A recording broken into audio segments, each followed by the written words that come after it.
through on YouTube. We've got coming through on Vimeo as well.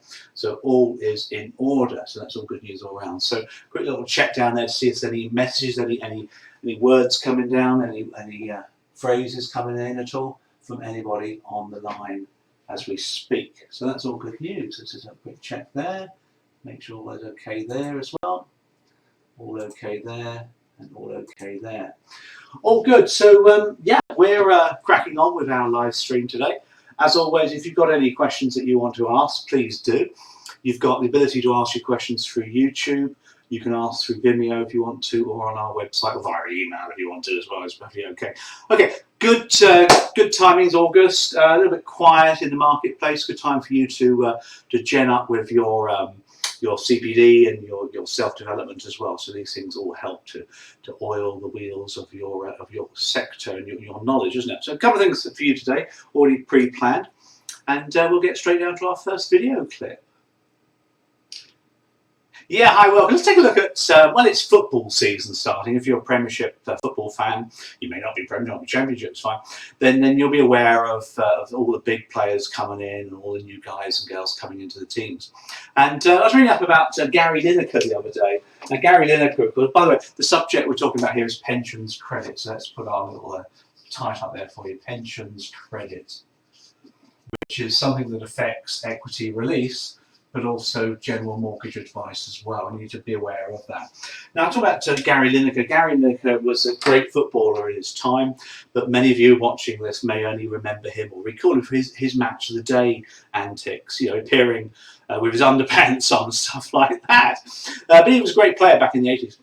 Now, Gary Lineker is in the news at the moment because of the licence fee. The BBC, good old Auntie Beeb, they have decided that anybody over the age of 75, so let's put a couple of little markers up here for you, anybody over the age of 75 is now no longer going to be getting the free BBC licence. The government funded it for a while, and then they turned it back to the BBC, and the BBC decided they can't afford it.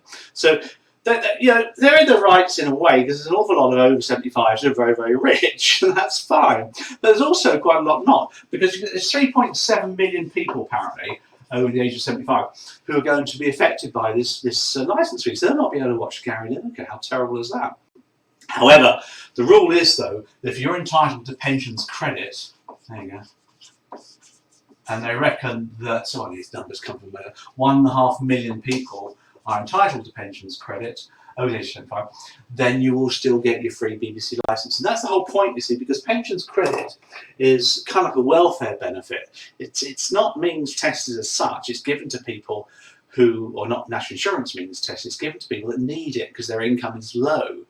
And it's designed to supplement your basic state pension. So you think about it, you get your basic state pension, whatever that looks like, and you may also get some private pensions, whatever they look like as well, on top of that. So the pensions credit then sits on top of that, and that's the whole point behind it. Now, the idea is it has a maximum income. So there's a maximum income which you can look up on the tax sheets, about 180 quid or something a week. And the idea is the pension credit brings you up to that amount of money, so that's the minimum that you get. So if you've got like a large private pension and state pension, then you're not going to get any credit, are you? If you haven't got any private pension, you're relying totally on your state pension, you're probably going to get some pensions credit, and that's fine, that's a good thing. And then you'll be able to get your free BBC licence. So the whole point is it opens up the goodies for other things as well. It opens up the gates for goodies such as housing benefit. You can get the cold weather allowance as well if you get pensions credit. And that, of course, is where it needs to be 0 degrees or less for 7 days on a trot. And you get a couple of £100 for that as well, which is rather nice. But the problem with pensions credit, like all things, is it's not given to people that don't need it. The whole point is you've got this maximum income that it brings you up to. But if you've got savings, they actually take into account the savings that you've got to add to your income.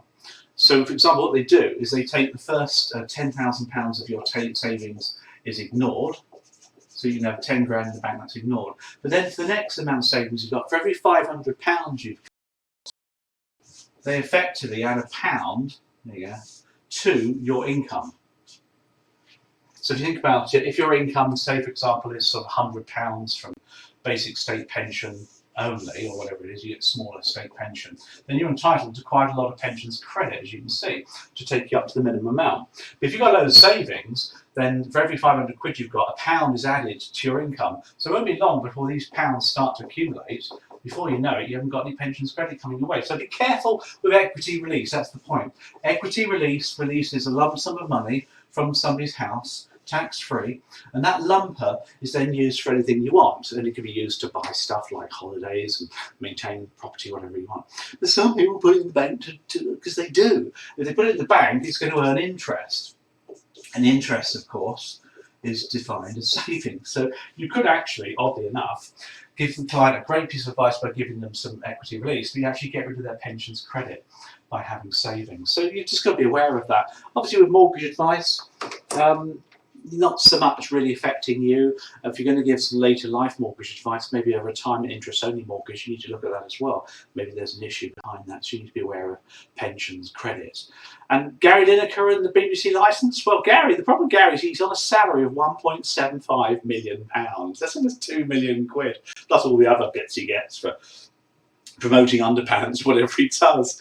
And it's paid for by the BBC licence payer. And okay, people are thinking twice about how could somebody justify earning a salary of £1.75 million? You know, he comes on Match of the Day, he's pretty good. So, you know, maybe he should give some of his money to those poor people that can't get their free BBC licence. Top paid star, Gary, and a great footballer. On the id, son. Catch you later. Bye. There you go. So pensions credit, bit of an update there for you. Hope that has been useful for you. We're going to get this rubbed out for a second or two. Just get our rubber. Here we go. I don't know where that was. We'll get that rubbed out and we'll take any questions that are coming down from our illustrious audience. Hope everybody's well. Hope you're enjoying the summer, or maybe you're away, maybe you're not. Maybe you're enjoying all sorts of antics. But you know, I'm working very hard here for you. So quick look down for any questions. Can't see any on YouTube. Got that live on YouTube. Got that live on Vimeo as well. So all is looking fine along the way. Let's go on to our next topic then, shall we?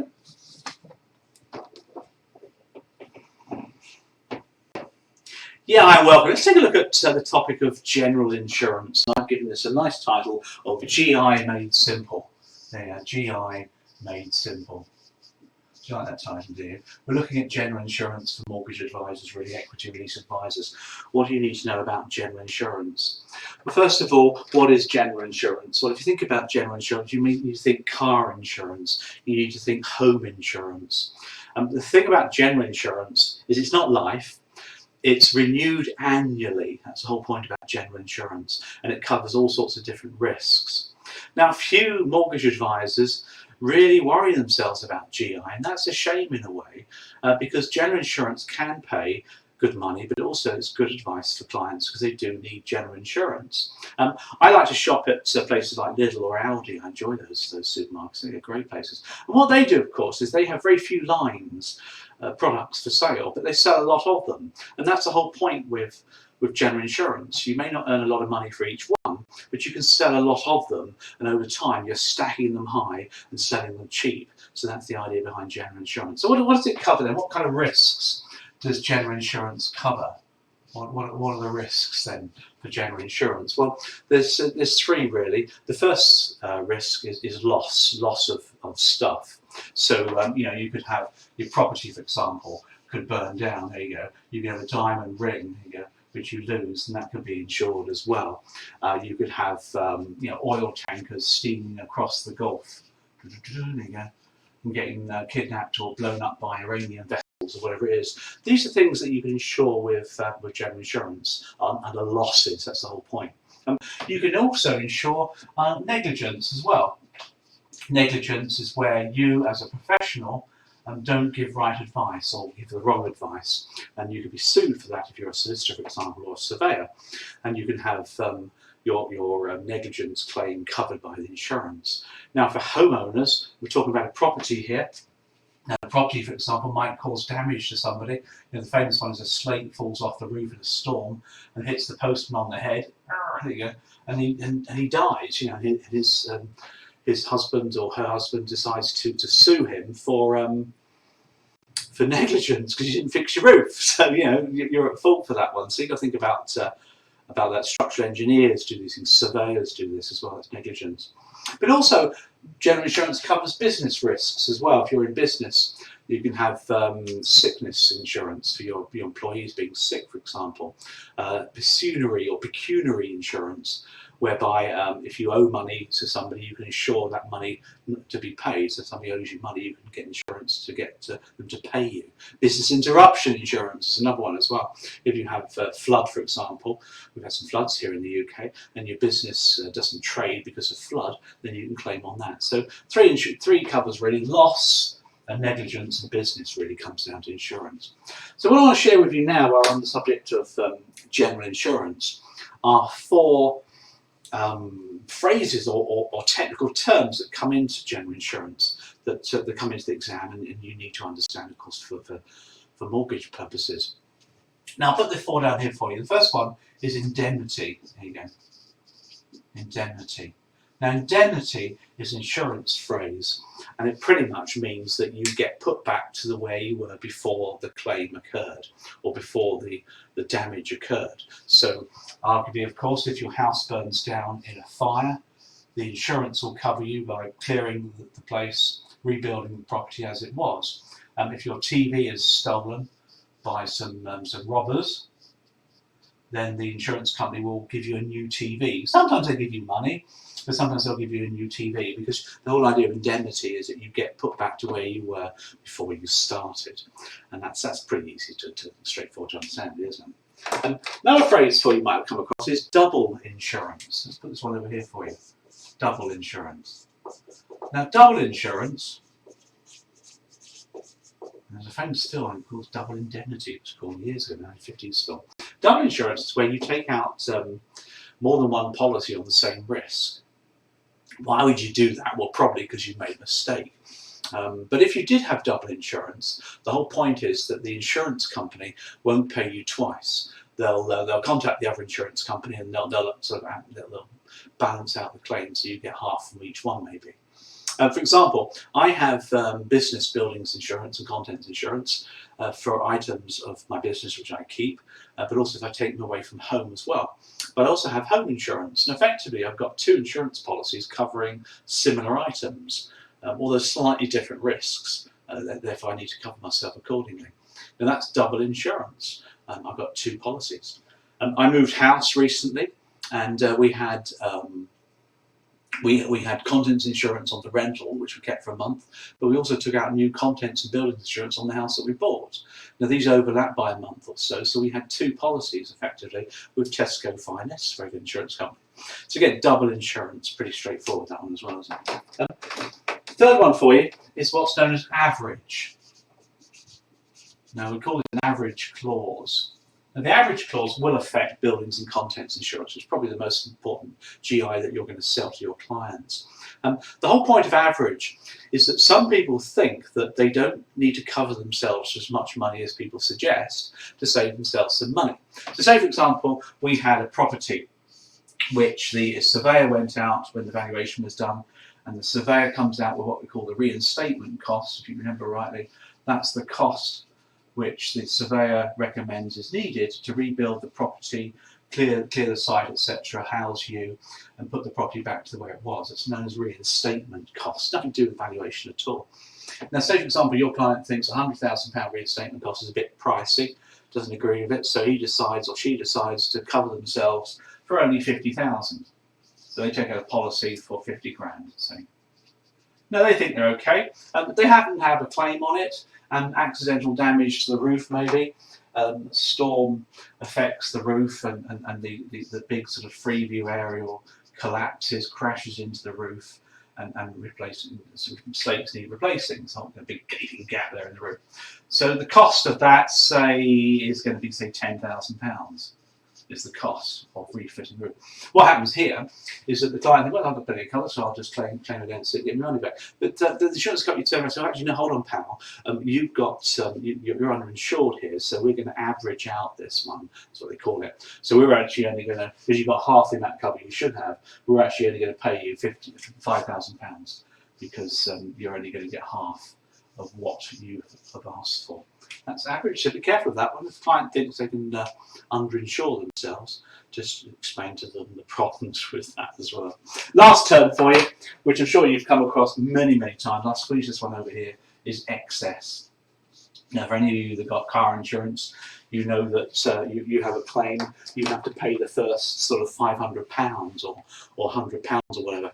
If you're going to go on holiday and you take out some travel insurance, you may have to pay the first £100 of any claim. So if you lose your phone or your camera or whatever it is, you might think twice about claiming because you've got to pay the first £100 or £200. And why bother therefore claiming? That's the whole point of an excess. It stops you from making small little painful claims really with the insurance company. So there's four phrases for you. I think you should get into it. I think you should get into general insurance advising as a mortgage advisor. You need to spread your income streams, particularly with an economic downturn coming in. You need to make sure you've got different income streams coming from different places. And if you can start to collect your GI, it renews every year, so you get a commission each year automatically. So the whole point is, though, if you can emulate a supermarket, so if you go into Aldi, for example, or Lidl, and you go to the stores and you can start stacking high. So, for example, you can start doing some general insurance, you start doing some life insurance as well, start doing some income protection insurance for various clients, do some home and contents, do some payment protection kind of insurance as well. That's always a good one to have. GI, ASU. Don't call it PPI, it's got a bad name. Call it ASU, accident, sickness, unemployment. And home and contents insurance, of course. And the more you do, you're only going to get a few pounds for each one, but the more you do, each year they renew as well. Make sure the client renews it with you. And you will get a steady stream of income, which is very worthwhile doing. Very worthwhile indeed. So I hope that's been useful. Bye. There we go. So that's a quick update for you. Hope that's been of use to you. Quick drink of my cup of tea, because I can. And we'll look down for any questions. Beautiful morning out there, but we're going to have a storm later. It rained tremendously last night, and we're due for some high winds down here in the southwest. They cancelled or they moved forward the Bristol Balloon Festival. And there's a big concert festival down in Newquay, which they cancelled for the weekend because of high winds and storms and things. People up in arms about it because they're going to miss out on things, which is a great shame, really, at the end of the day. Okay, let's move on then to a couple of other points that have come through from boot campers. I want to talk about maybe a couple of sales ideas for you, maybe to give you a few hints on that, because you've got to think about your mortgage practice when you get up and running. A lot of people get their CeMAP. It's not difficult really to get their CeMAP's good training. But it's running a practice, getting business that really counts, and selling as well. So you've got to think about those things. So I want to share with you now a great little sales technique.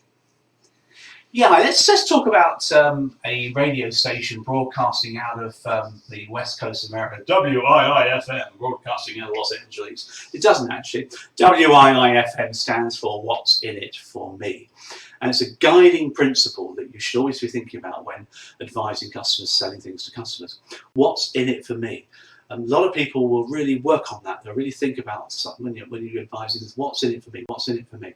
I had a letter through a couple of years ago when I used to have oil delivered to the house. And the letter was from an oil delivery company based out in Hereford. And a lovely little letter it was. It wasn't an email, it was a letter. Dear Mr. Archer, we would be very appreciative if you would fill in the enclosed form of your details so that we can add you to our database. And this form was about a page long with lots and lots of lines in it. And I thought to myself, well, okay, why would I want to do that? Why would I want to fill in a form and post it back? She'd give me a lovely little stamped addressed envelope with a stamp on it as well. Why would I do that? What's in it for me? I said to myself. I was very busy at the time, and I think I then shredded the letter, which was a great shame, because this company didn't offer me anything to do that. You often get requests for surveys to be completed, don't you? And often they give you a £100 voucher, Marks and Spencer's voucher or something, or they'll enter you for a prize draw. Gloucester Rugby do this regularly, ask for a bit of feedback, and they enter you into a prize draw where you get a free ticket. And that's quite interesting. That's something in it for me. It's a special offer. She might have given a prize draw of a bottle of bubbles or something, champagne or something like that, which might have inclined me to do it. So that's the point, really. What is WIFM? So if you're in a number of areas, if you're in sales, for example, when you're selling things to customers, make sure that you put across what's in it for them, what's the benefits. Benefits is a bit old-fashioned selling now, isn't it? Make sure they're aware of the major benefits they're going to get. Try and get into their shoes, understand where they're coming from. Use colour systems like the SDI, which we teach a lot of. That allows you to understand people's motivations or values, or what drives people. Find out what motivates people. It's all psychology at the end of the day. Remember, you're competing against artificial intelligence for the future. You better do this. AI can't do that.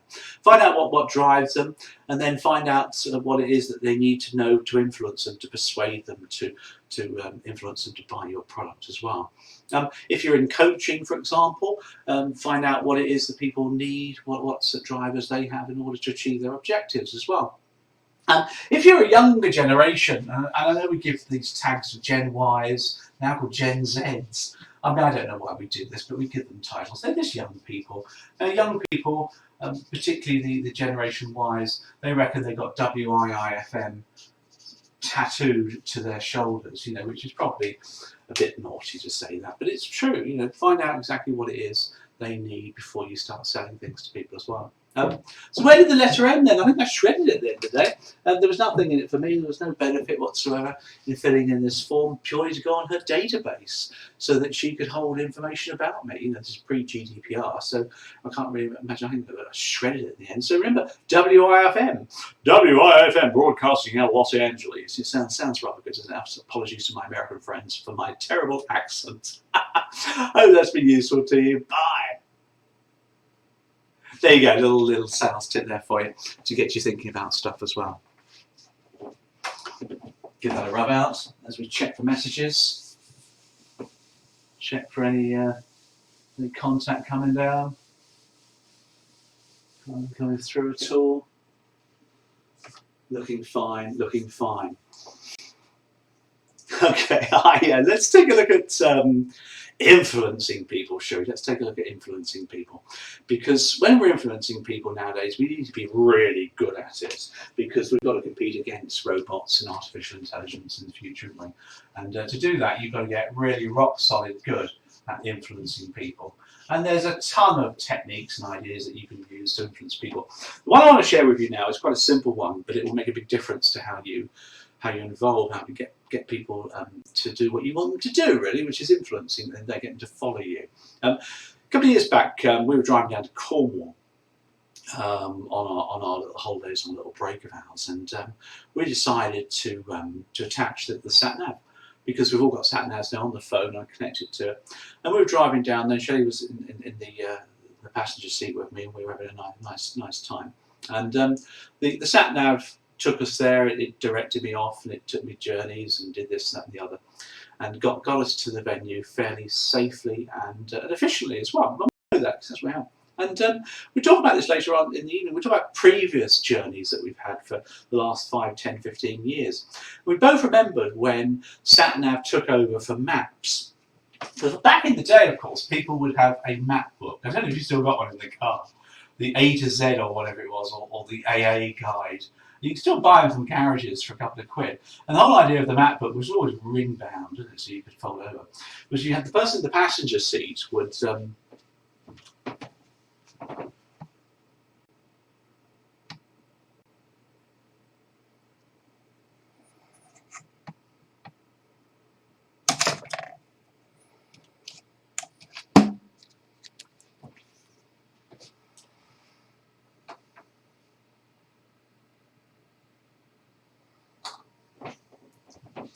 apologies for that. The person in the passenger seat would be thinking surely about how they're going to go about things. They'd be operating and doing the directions for you, and the person driving would do the driving. And often it would create a lot of arguments, a lot of moods, and all sorts of things like that. But when sat-navs came in, of course, people started to not involve the passenger in the map book, because the sat-navs took over. The sat-nav would just take you where you wanted to go. And often people, the passengers, lost their role, and I had some feedback about that. People didn't have a role to play, and that's the point here. To influence people, people have to have a role to play. They have to have something to do. They have to have an achievement to succeed. And that's how you influence somebody. So if you're in the market to influence people who you're selling to, get them involved as much as possible. Ask questions, get them thinking through the product and service that you're selling. If you're coaching, get them to think through the goals and how they're going to achieve them really big time. Get them involved along the way as well. If you're managing people, get them involved in decision making, in meetings, things like that. The more involvement you give people, the more roles you give people, the more they're going to buy into whatever it is you're deciding to do. But I think sat navs, of course, are the way forward. Although I do remember those lovely days of map books when you shouting at our partners, did they got the directions incorrect? Hope that's been useful. Bye. There you go. Let's finish off on that one for you.